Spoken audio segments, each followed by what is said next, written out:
From JBS Studios in Greater New York, this is the JBS News Update with Teisha Bader. I'm Teisha Bader with the JBS News Update for Wednesday, August the 20th, 2025. Israeli troops came under attack today in Gaza. The IDF said over 15 terrorists fired both gunfire and anti-tank missiles and attempted to infiltrate a fortified IDF position in Khan Yunis. The troops, with Israeli Air Force support, it said, eliminated 10 armed terrorists in close quarters combat, saying earlier today that the incident is ongoing and troops continue to locate and eliminate the terrorists. One IDF soldier was severely injured, it said, and 2 others sustained light injuries. The IDF also shared today that it eliminated a Hamas Nakba company commander who infiltrated Israel and took part in the attempted infiltration of an IDF post, the Ma'aras post, during the October 7th massacre, and advanced numerous terror attacks against IDF troops and Israel throughout the war. An airdrop of 154 food aid packages for Gaza civilians was conducted today, the IDF said, in coordination with the United Arab Emirates, Jordan, Germany, France, the Netherlands, Singapore, and Indonesia.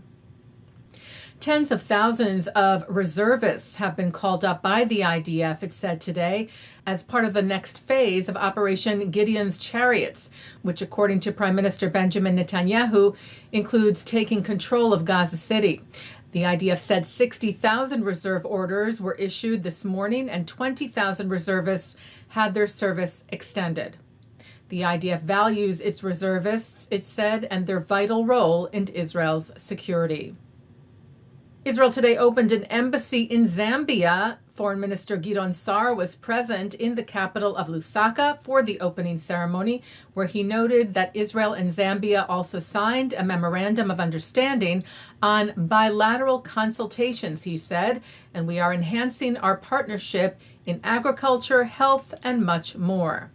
Israel did have an embassy in Zambia in the 1960s and 70s, the foreign ministry noted, which was closed, it said, as part of a wider reduction of Israel's diplomatic missions in Africa, and saying that the reopening of the embassy after decades marks an important step in deepening bilateral ties with Zambia and forms part of a broader initiative to expand and strengthen relations with African nations.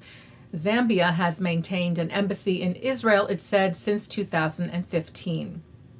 The U.S. State Department announced sanctions today of 4 individuals currently serving on the ICC, the International Criminal Court, 2 judges and 2 deputy prosecutors.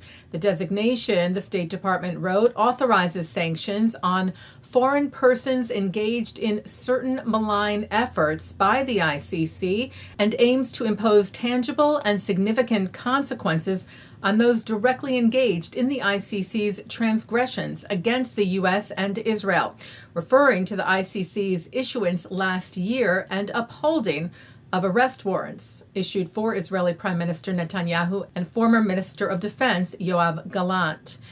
The Prime Minister welcomed the move, calling this a firm measure against the mendacious smear campaign against the State of Israel and the IDF and for truth and justice. Well, former Israeli hostage Andrei Kozlov met this week with a group of 40 Holocaust survivors from New York City taking part in a retreat in the Catskills to share his story of over 8 months of captivity in Gaza. The retreat, organized by the Blue Card Fund, which supports elderly Holocaust survivors across the United States who struggle to meet basic needs. The survivors also made cards and care packages for other former hostages, which will be mailed to them after they are put on display at the Consulate General of Israel in New York City.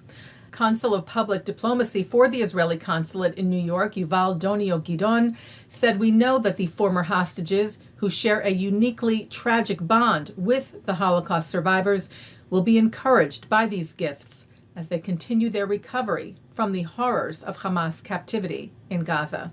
We are also reminded," he said, "of the 50 hostages still in Gaza and the need to bring them home now." The 50 hostages who remain held by terror group Hamas and other Palestinian terror groups in Gaza have now been captive for 684 days. Taking a look now at our programming for tonight on JBS for Wednesday, August the 20th at 7 o'clock. David Harris speaks with Simon Deng, a South Sudanese humanitarian activist and vocal advocate for Israel and for the release of the hostages. At 7:30 from the American Jewish Committee Global 2025, a panel on ensuring safety and inclusivity for Jewish students in schools and universities. At 8, Robert Siegel discusses the complicated relationship between universities and the federal government with Professor Arjun Appadurai, Michael Roth, and Professor Stephen Trachtenberg. At 9, Frederick Lawrence is on L'chaim. At 10, it's the ILTV's Insider. At 10:30, an encore of the news. And coming up next, it's Thinking Out Loud. And that's the JBS News Update for Wednesday, August the 20th, 2025. I'm Teisha Bader. Am Yisrael Chai.